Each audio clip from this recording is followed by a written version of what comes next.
Hey there, in this quick video I'm going to show you how you can reset your Genie garage door open. There are two ways how you're going to do it. So the first way is that when you're going to press and hold the program button, and then also this button right here with the arrows for about 10 to 15 seconds. So this is the first thing that you can try to do, and maybe it's going to be to help you.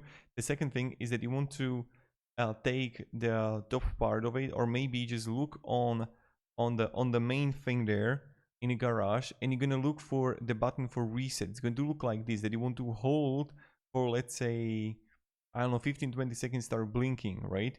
And then you're just gonna release it. So try to look if you're gonna find something button like this for reset. If you don't find it here, then you just have to take the top part off.